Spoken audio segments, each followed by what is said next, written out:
Is the game Tapestry a tightly woven civilization builder, or does this game just come apart at the seams? Well, I just played it, so let's discuss my experience with the game Tapestry.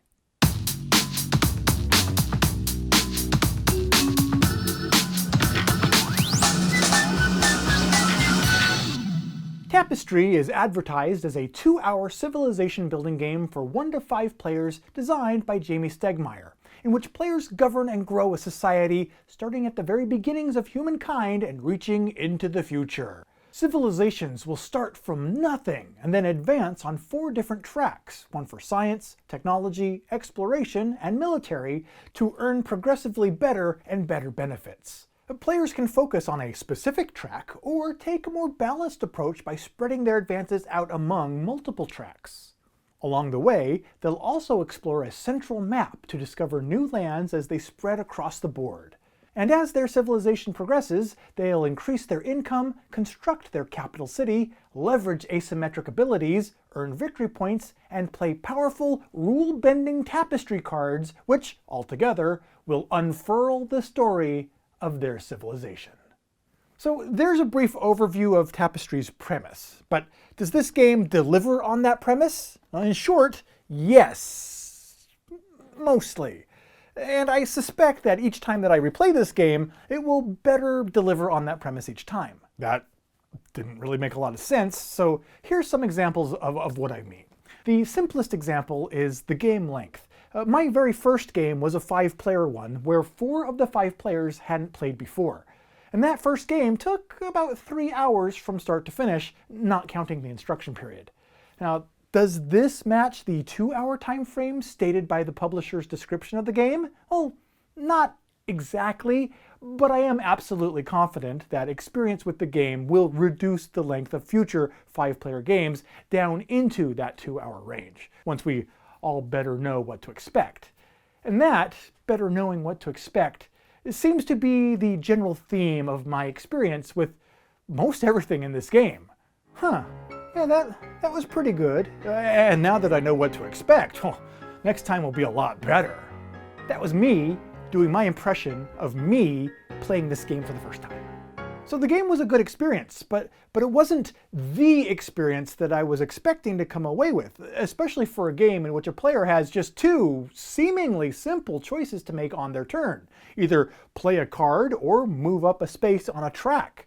Using just those 2 actions, players will build an engine of combos and rewards in order to power their civilization. And powering their civilization. That was another aspect of this game that colored my experience with it. I went in looking forward to building that civilization, but midway into the game, I soon realized that I was playing an engine builder instead. Surprise! And while that is not a complaint, by no means, the only thing that really made my civilization feel distinct to me was the unique faction card that detailed their special abilities. Essentially, my civilization's personality was the exclusive combo that it could perform. Fancy. And speaking of those different factions, one of the primary concerns about the game that I've encountered is that the various factions may seem to be unbalanced to some players. There's actually even an online spreadsheet that's been published to track the win-loss statistics of each individual faction, and in that spreadsheet, clear leaders appear to be emerging. I'll include a link to this spreadsheet in this video's description if it's something that you'd be interested in checking out for yourself. In our first game, the factions that we had in play were the Futurists, the Nomads, the Merrymakers, Historians, and the Craftsmen. And our results actually pretty closely matched the exact same pattern charted in that spreadsheet, except for the performance of the Nomads, which I played and who scored much worse than the charted average. So, good job for me there. Because apparently no chart out there is going to tell me how poorly to play the game. I also do want to mention, though, that while the Futurists did win our game by quite a large margin, that faction also was controlled by the one player who had played the game before. So that player's additional level of experience very well may have had something to do with their final score. Which, actually, does bring up a point that I wanted to mention about the balance, or potential unbalance, of the various factions. I wonder a little bit if it's possible that some of the factions actually lend themselves to a very specific strategy, which actually may take a while to discover and use to its full potential. And, if so, until a player does actually unlock that potential, well, perhaps their performance with that faction will suffer. But once they do figure it out, well then, boom, their score is going to do much, much better each time they play that faction. That, could certainly be the case here. However, based on what I've read online combined with my own experience now, well, I wouldn't be surprised if a future edition or expansion included some sort of update to some of the factions in order to introduce some sort of tweaks or rebalancing of a few of them. In addition to those factions, which we all know and love so much, another way to customize one's civilization as you played was with the use of these Tapestry cards, which would introduce either a one-time effect or a special ability that would last throughout the age.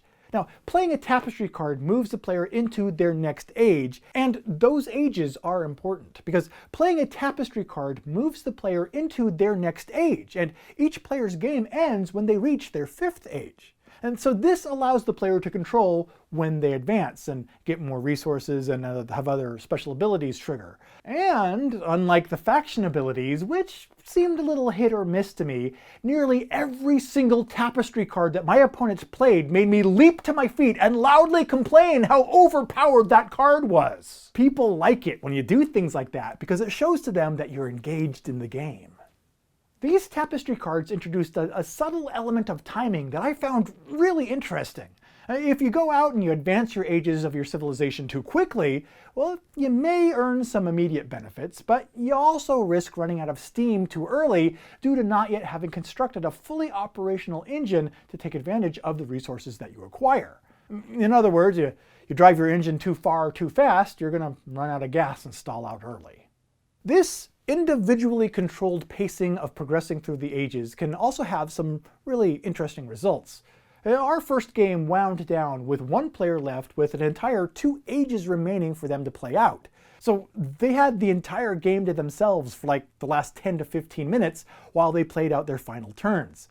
Of course, as a result, the rest of us who had already finished our last turns did experience some downtime while they did that since we were all done.